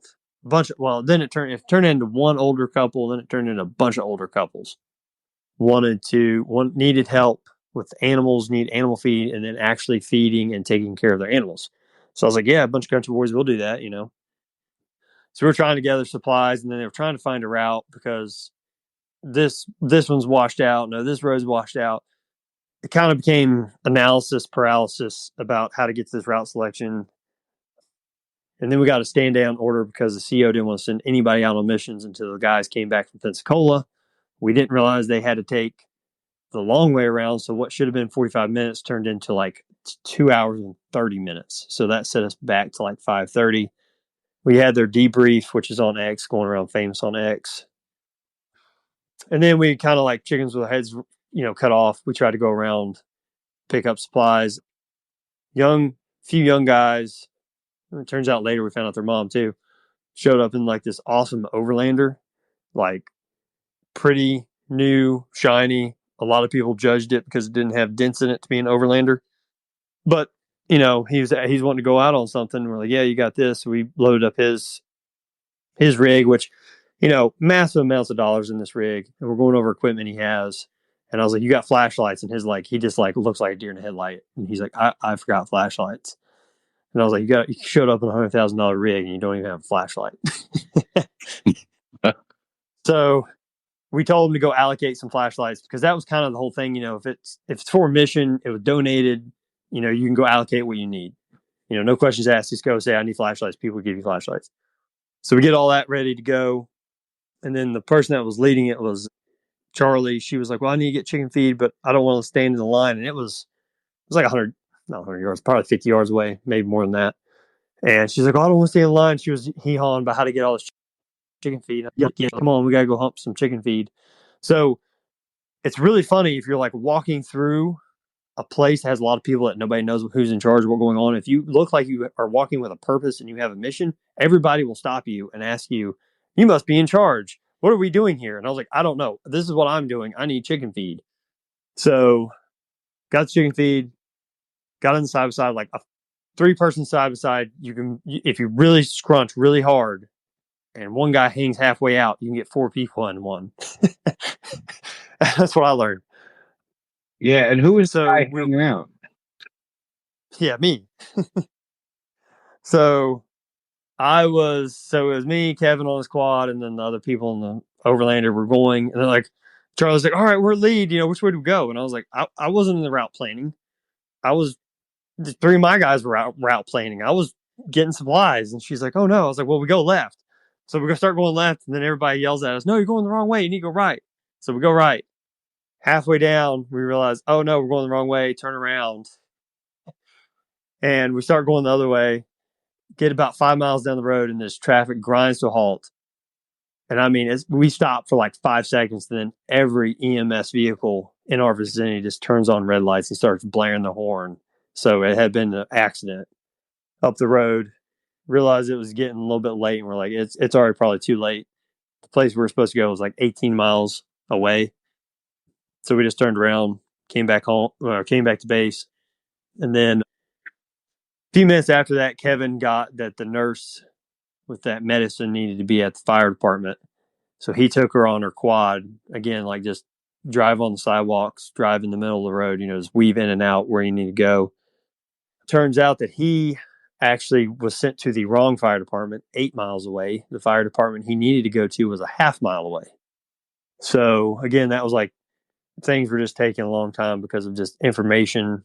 People want to get too much it's that thing of like you want to get too much information. Well, then you start talking to a local, and she starts telling you about, well, there's this barn here. Well, no, they actually did knock down the barn. Well, I'm really good friends with these people, and they have a tree farm, and they own the most land. And it was just like, this isn't pertinent, but she just loved to talk. So it was that was basically the missions. And then after everything died down, actually at that after action report, I was tasked by the command sergeant major to organize the security for the Roses parking lot that night. Everybody started coming up to me, and I said, all right, 2030, we'll meet back here at the trailer to have our security briefing, figure out what we need to do. Had like 30 people volunteer. So between our failed, I'm going to call it a failed mission, whatever, we just had to stop. In 2030, got some chow, and then we were supposed to be tasked with digging a slit trench. I was told Gish, I was like, we need to just go dig this slit trench. Let's do something. And one of the other guys, younger guys we were dealing with, he was coming around with a shovel and told the XO, I was like, yeah, we'll help him dig a slit trench. Thankfully, we found an unused porta-john. I don't know how it got unused. Like, it was only like 100 yards away, but I think everybody was respecting that wasn't their porta-john, and people didn't want to assume they were allowed to crap in it, so nobody crapped in it. So we came back and asked, and the owners were good with it. They're like, yeah, you can use that porta-john too. So it was like brand new when we found it, and we were the first users, let me tell you. So Hey, just tell you all I'm hopping off for the night, but thank you guys so much for what y'all did, and God bless. Yeah. So then 2030 came around, and nobody showed up for the security briefing. Contacted the command sergeant major, and he was like, he even forgot about it, pulled a few guys. So like 30 volunteers went down to 6. Kind of divvied up time slots and went from there.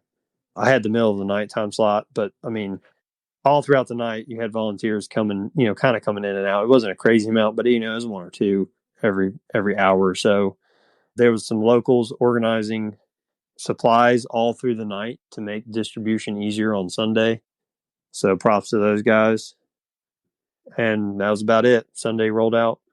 It seems, and I hate to do this Monday morning quarterbacking, but it seems like when presented with this sort of disaster, and it sounds like we're going to be presented with it this coming week, that having almost a recon detachment, to establish safe routes would probably be a good idea rather than having people, scattered willy-nilly. I think establishing safe routes would have probably been a very prudent move. So they had routes, but the problem is the information was always relayed verbally, and they didn't have paper maps. So if anybody wants to do something, so this is the thing, you coming in, and I had printed off paper maps of this area actually, but it was in Nick's and Jeff's car. I didn't think about it when they were left. So, but that's why I was like, lessons learned is you need paper maps and good maps. You need to maintain flow of information and keep it pertinent, like mark on the road, mark on maps which road is, off or safe routes. Because if you're always verbally, communicating that, it's going to get lost. Because everybody was using the one map they had, everybody was using it and kind of huddling around it. land navs can already get complicated, and then you're adding like 20 people on top of each other, and then people are scratching out stuff and trying to rewrite stuff. So that's definitely a big thing. But honestly, like the first thing should be, you should have a group of people that have a week's worth of stuff being ready to go, because it was like the first 3 to 5 days were the hairy days there. And, you have to have a place to organize. You have to have a place to, have people with logistics. You have to have a complete stream of people to really work on this stuff to make it flow right. And, you have to have comms. You need to have ham. You need to be able to have runners. But a lot of it is, and I was talking about this, is you have to have the training, and you have to have people with just a basic knowledge of training, a standard training, like, be a citizen soldier, because you have to know how to land nav. You have to know how to, do security, even though it wasn't life or death stuff, but you still have to know how to do security and how to like approach people and what your rules of engagement are if you're walking around a parking lot at night. You have to know the law. You have to be able to deal with people. You have to know first aid.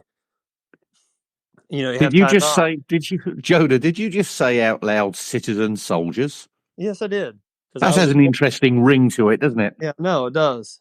It's like, I thought it was just awesome. I was like, man, I kind of got a militia patch down North Carolina, because I was, I was told by deputies and the mayors of towns to secure stuff with my firearm. I was like, yeah. So interesting. Interesting concept. Like land nav, survivability. And I told people, I was like, everybody wants to do, like, everybody in the 2A pro gun libertarian movement wants to do something sexy with their gun all the time. Shoot this, I can shoot that. And I'm like, but can you tie a knot? Can you work with people? Can you not get hot? Can you stand being cussed out and cussed in your face all the time without retaliating? Can you de-escalate confrontation? Can you, keep your kit and everything squared away, repack? Do you know how to, give intel to people? Do you know how to maintain communication? Do you know how to maintain accountability? Yeah. Can you put on a tourniquet? Can you train people? Because people were like, how do you put on a tourniquet? I was like, it's really simple. Let me show you. And like Nick was right there, like eyeballing me the whole time. It sounds. One of the guys that came with us, he wanted to stay. It was two other guys who volunteered because Jeff had made a Facebook post. First question I asked him is, do you have an IFAC? And I got that blank stare, like, what the heck? And Jonah broke out a tourniquet, handed it to him, and goes, this is how you use it. And everybody's like, be glad it wasn't Nick, because he'll do it the way it's supposed to be done. And the guy was like, huh? It's going to be tight and it's going to be painful. So, you and the thing is, like, everything like had to work together. You can't just focus on one thing to the neglect of everything. And I'm afraid that's what a lot of people do in these disaster scenarios. You need experts. Like, don't get me wrong. Like, I would have loved to have like 10 like overweight, really old ham operators, but those guys have been like established communications. But honestly, if you're a younger person, you should be fit. You should be capable of how to do this stuff, and you should be able to lead. You should be able to take control, and you should know like planning. Like everybody, when we were doing that fuel trucker mission, everybody's like, well, we're not going back to Roses. We're not going back to Roses. And I'm like, the mission's changed, guys. We'll if this keeps changing and evolving, we have to evolve with it. You just can't be set in your way of planning. And that's a hard mindset. So a lot of it coming into this was mindset. And I think the two volunteers that we brought down with us, they were getting frustrated because they felt like they weren't doing anything and everything kept changing. It was chaotic and they couldn't handle it because they were used to at least one of them was used to very, like, no, had a job that you should know what you're getting into. And I think it was just overwhelming for them. And they just got discouraged because it wasn't perfectly organized like, society is usually when it's working. Hey, Jonah. Yeah. If I could, if you're going to go and volunteer, understand something. You'll hear the term ever-changing, dynamic, adapt and overcome. You really have to be able to do that. And literally, as you heard Jonah talking, change on the fly. It'll happen in a heartbeat. And remember something, I had to reel one of our guys in because they were starting to get frustrated and they were like, getting the fuck out of here. And I said, and I pulled them to the side and, I said, you got to reel that shit in. They're not yelling at you. That's one thing you'll have to remember. If you go and somebody gets in your face, they're not mad at you. They're mad at what's going on. And you're a person, like Jonah was saying, of authority, or at least in their mind, you are.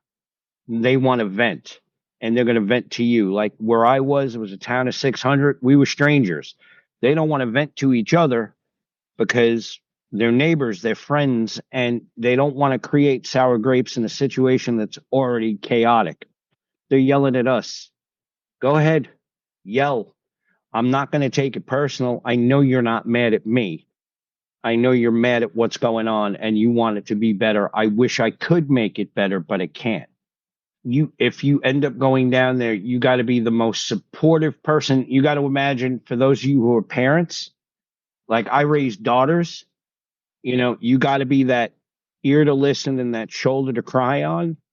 And you really have to not take it personal. Your blood's going to boil sometimes because they're really going to insist that you're an asshole.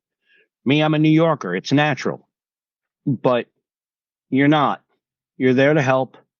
And once they're done, you're laughing with them, telling jokes, talking about things they did. Like one guy who got really pissed off at me because of what was going on and that the distribution center wasn't going to open until today. When we were done, I was like, do you need anything? Are you sure you don't need anything? He's like, no, we just came down here to use the Starlink, and we were blessed that somebody showed up with a Starlink on like a Suburban, like this jerry-rig system, that its signal was screaming, and they had found out somehow through the grapevine that ours wasn't working, and they were coming to fix it. But theirs was working. They said, just punch into ours. This is what it says. There is no password. Feel free to use it. And this guy was telling me, yeah, I have a gravity-fed spring system going in my house. He goes, it is the ultimate in redneck engineering. He said, if I had my phone on me, I'd show you the picture. He had water. He had his neighbors coming over to fill up jugs and stuff. And that it went from, why don't you go fuck yourself, you're not helping, yada, yada, yada, to, you need to come back and come visit us. They just needed to vent. So if you go down there, if you have a skill set that's required, because that's one of the things you're going to find out that's happening now. They need specific skill sets. So the guys we were running with, the day we were leaving, they were being issued body bags. So you already knew what was going to happen. They were running with cadaver dog teams. One that happened to be dropped off in my AO. They were there for 8 hours and they were flown in with their dogs. And I feel bad because I don't remember their names at the moment, but we hooked them up with the Rangers. They had two brothers who were retired Marines that were their escort basically, and drove them to Burnsville. And now they were being tasked with missions to go help search debris. I told them at one point, I love you and I hate you at the same time. I love you because the job you're doing is important. I hate you because you have to do your job. But somebody's going to get closure at the end of that mission. Take all those things. I get that. This kind of reminds me and brings me back to really what, as a citizen, our constitutional duties are. And I'm not going to harp on it too much, but one of our constitutional duties really is to be prepared to serve as, a state militia in one format or another, which really is what our National Guard is. And, at the right age, that is what all citizens should be prepared to do, is to serve their community, serve their county, serve their state. And I think that mission has been lost. And it's a real shame because, when these sorts of disasters kick off, having trained personnel with the required skill sets is becoming quite a rare commodity, which to me is a real shame. Well, I'll tell you what, Simon. You know, these people are normally prepared for everything. You know, you hear Oh, mountain folk. Yeah, you hear absolutely. Billy talking about them all the time. I mean, even with everything they were prepared for, this was a gut punch. And I tell you what, you know me really well. You know my background. You know the places I've been and the things I was involved in. You know, I also lost a lot of faith in humanity as a whole after this. Mm-hmm. I'll tell you what, there's a lot of people that restored it in a big bad way. Like Mayor already knows, if I don't have to go to Florida because of my in-laws with Milton, what a gay name. You know, if you're gonna be chain, at least be badass. I'm going back. You know, this our CO down there. I have his home address. I have his phone number. It's like when this is all over, we got to hang out and have a beer. I'm like, oh yeah, right on. You know, he wants us back. He's like, are you guys coming back? I said, I don't know exactly when. I'll let you know. But you go down there, you'll see the devastation, you'll see the sadness, you'll see the good, you'll see the bad. But I will tell you this: if you've lost faith in people, you'll get it back in spades going down there.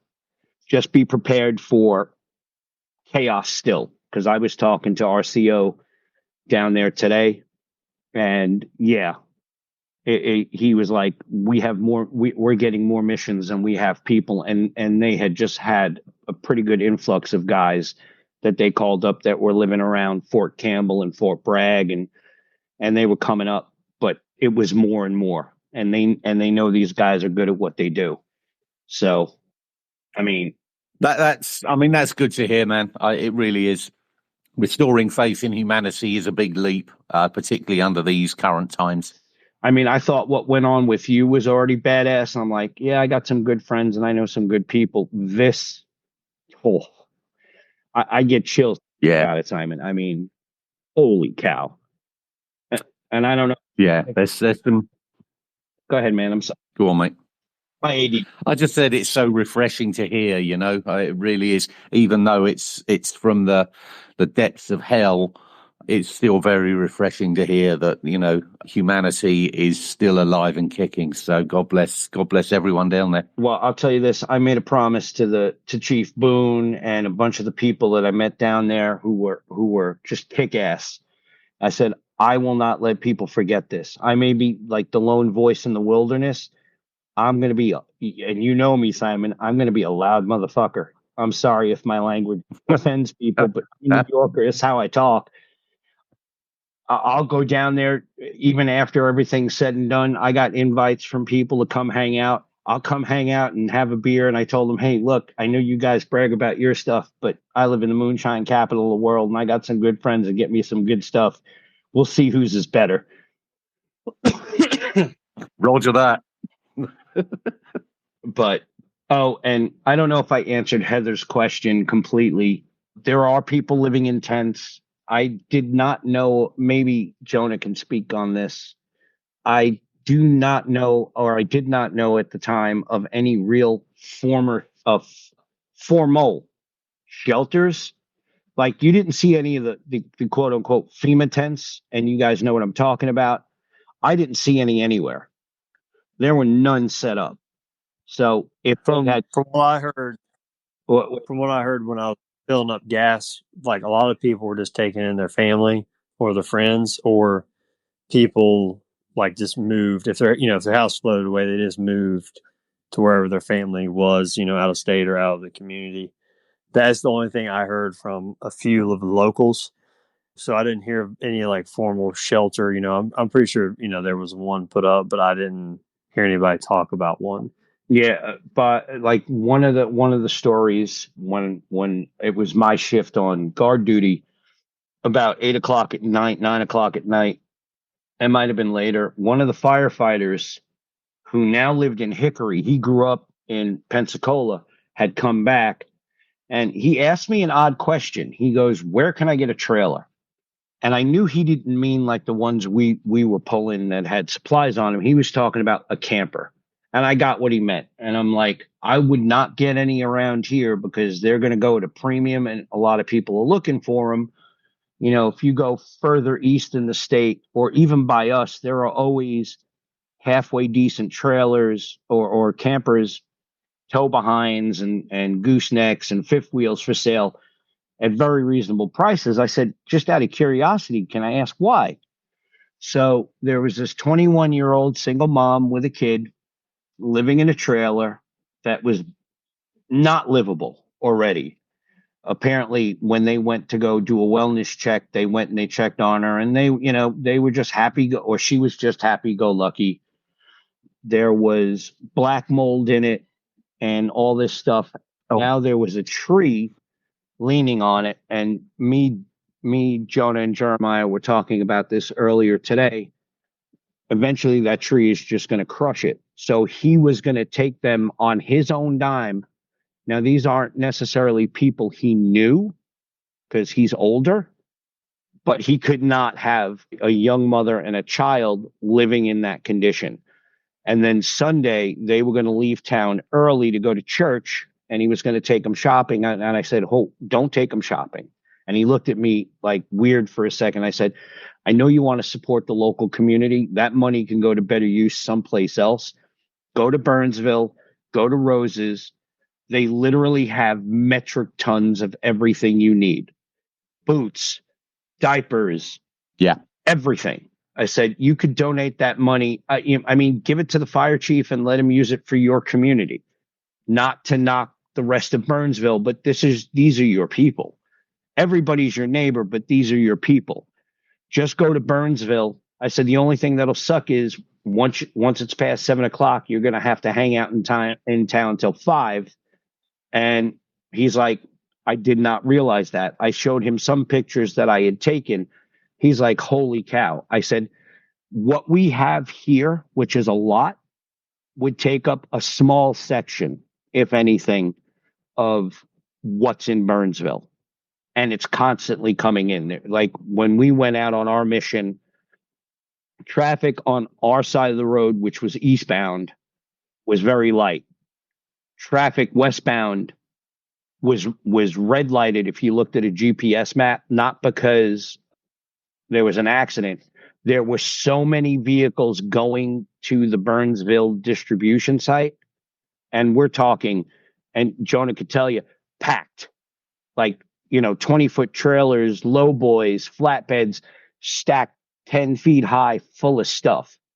And, things that everybody would need, including square bales, round bales. I mean, it was incredible. And when I showed him that and I told him that, they were going to leave probably a little bit after us, and his truck was behind us as we were leaving town, heading back to Burnsville. Right on. I mean, So go ahead, Nick. I was going to say before I get off here, I was wanting to tell you, like, few people that I guess they're heroes in my mind was, you have Caesar, and then there was the EMS people that we filled up. I forgot to mention it earlier from the coast. They were actually retired firefighters that had volunteered. They were in their 70s. Like one guy even had like a horrible like bacterial infection on his hand that he had been battling for a year and a half. And they had been there for like 4 days, barely got any sleep, pulling people out of like car wrecks still, just working. And they were, heading back that Saturday. And then there were people donating. There was a guy from Gretna and his wife. They pulled in with a trailer Friday night, and they donated. He said he had donated he had that trailer full. It was like $7,000 worth of stuff, he said.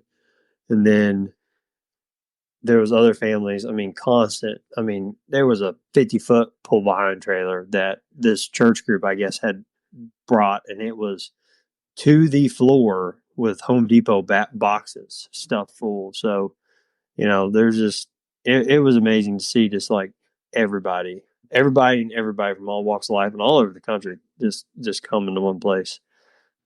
So yeah. Anyway, I gotta get off. I gotta get off here. So thanks for letting me join. Hey, thanks for doing what you did, Jonah, and you, Nick, and everyone. Gish. Oh, Yeah, see you guys later. Bless you. Thank you. Bye. Well, that's pretty awesome, and thank you again for going down there. Nick, is there anything else you wanted to share before we get off here, or is there anything anybody wanted to ask? Well, yeah. I do have one specific request from Mike, and the guy you hear us calling CO. He doesn't mind his name being out there. They are looking for help, but they have a very specific request. They are looking for former NCOs and people with that kind of background, because they do run a military structure. So you heard us say we have a command sergeant major there, we have a CO, we have an XO. And that's simply because, well, it is who they are. It's the system they know best. And they do need help. They are getting overwhelmed with missions, and they're not going to say no. I mean, Mike is an intense guy. The CSM, Bert, is like, he looks like he'll hug you and eat you at the same time. Great guy.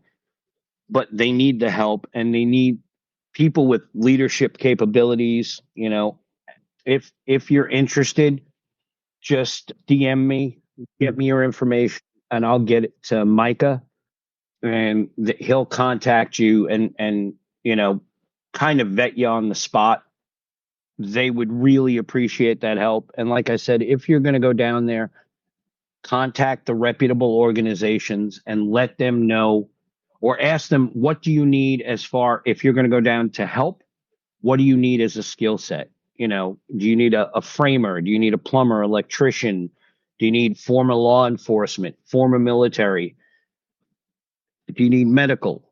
And you know the answer is going to 99% of the time is going to be yes, but it's going to be in different areas of Western North Carolina. So make sure to get in touch with somebody and understand, if they don't get back to you right away, they are being overwhelmed with help. So it's going to take them a little bit to get back to you, but somebody will get back to you. You give them a time frame of how long you can be there, they'll plan accordingly. And then, like Jonah and I were saying, it's a very dynamic situation. Things will change in a heartbeat. You know, we were going to Excel College and we end up in Burnsville.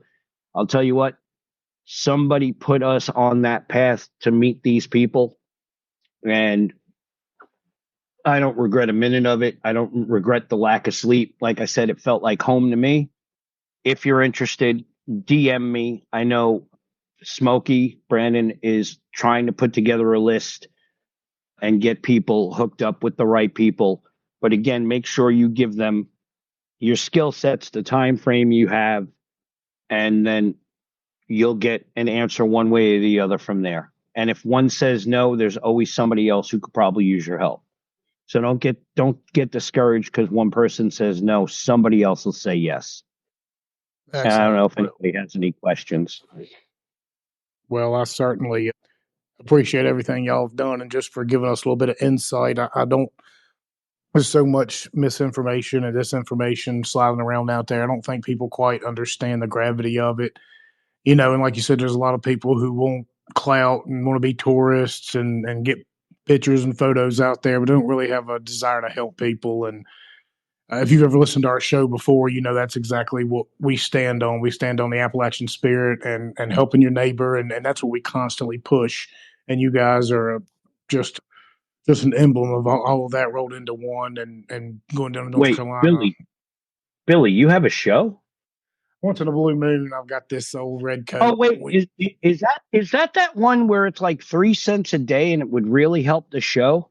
It's like 10 cents a day, I think. 10 cents, or is it like $3 a day or something like that? We would take $3 a day, but $3 a month is a minimum. That's at patreon.com/GetOnTap. If anybody does want to send in all of our subscription, everything goes right back into the show, and it goes right back into supporting people like y'all. I know I went into Lowe's and bought a bunch of stuff, you know, from the podcast to sit down there with you all, which was kind of difficult because we're still very close in proximity. And at the same time, we had the what was it, the strike in the ports. So everybody was buying up. Shoreman. Yeah, they were buying up in Rocky Mount, they were buying up all the water, all the toilet paper, all the paper products, all that crap, you know, just like COVID all over again. So I try to think outside the box, and, you know, got some batteries and some things like that could kind of help out a little bit. But we're constantly preaching to everybody about the Appalachian spirit, and I think this has all come to fruition through all this. As devastating as it is to have everybody chipping in and showing what that means is super appreciative from our end, and it warms your heart. So I'm super glad for all of y'all and for everybody that tunes into us. If you've never listened to us before, go give us a holler, give us a listen. We have a lot of good guests, a lot of interesting conversations about these sort of things, and a little bit different with this, but we're trying to keep it on the fly and do what we can to keep people updated and get as many people, because Western Carolina, they're our Appalachian brothers and sisters up here in Southwest Virginia. You know, they think like us, they act like us. We're all mountain people, and when one of us is hurting, we're all hurting. And we were fortunate enough to not be caught up in the mix that bad. So being able to help in any possible way we can is what we want to do, because I would hope and pray that's the same response we would get if something bad happened here. So thank you all, and, you know, for everybody tuning in and listening. Simon, you got anything? Nah, he must be off in the bathroom. Yeah. No, he's marked as a listener.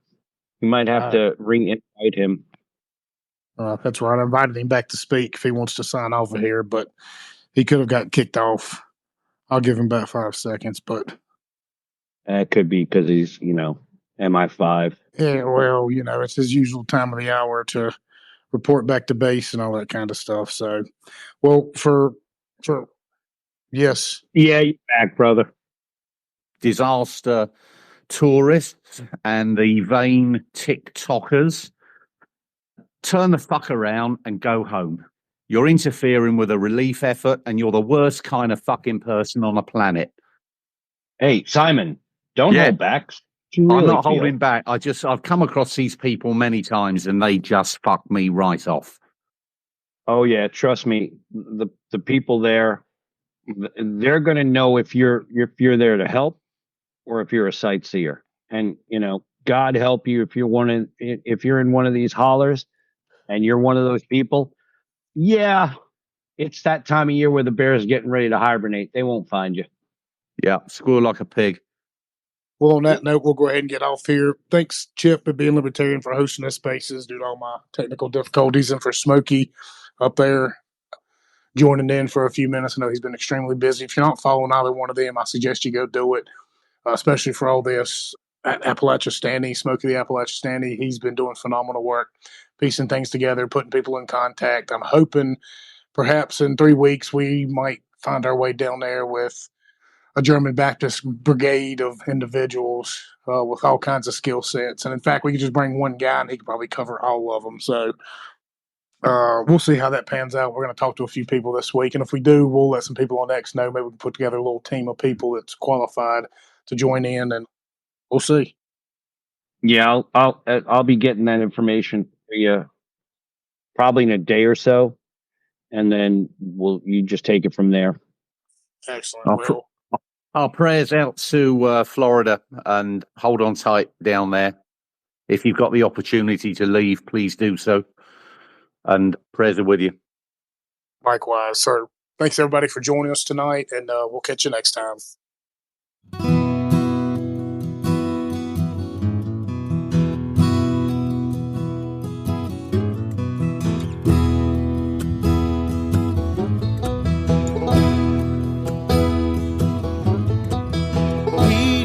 Signal while changing lanes. They pulled him over, found her cocaine. She said, I love you. Yes, I love you forevermore.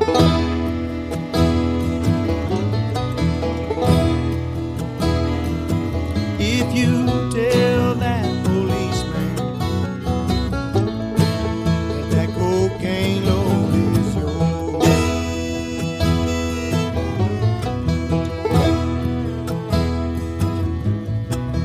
He spent time locked up. She ran around. Everyone knew it. Small country town. While he lay rotten, Lord, she was blowing on his door.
she forgotten? Did she still care? He called up her mama, Lord, and these words he heard her cry.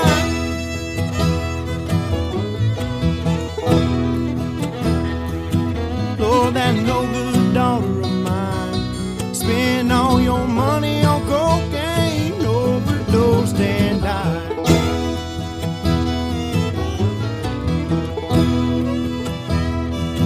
Lord, it's ashes to ashes, and you know it's dust to dust.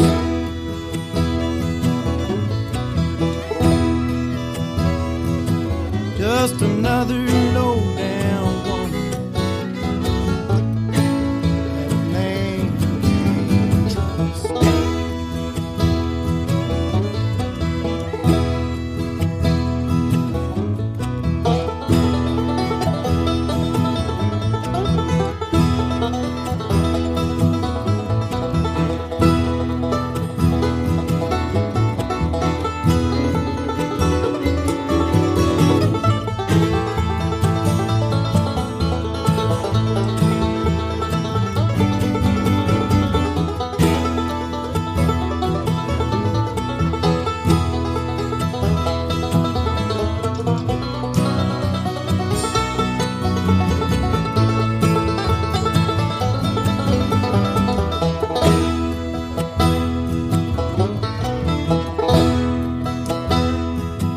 In the spring, one sunny day,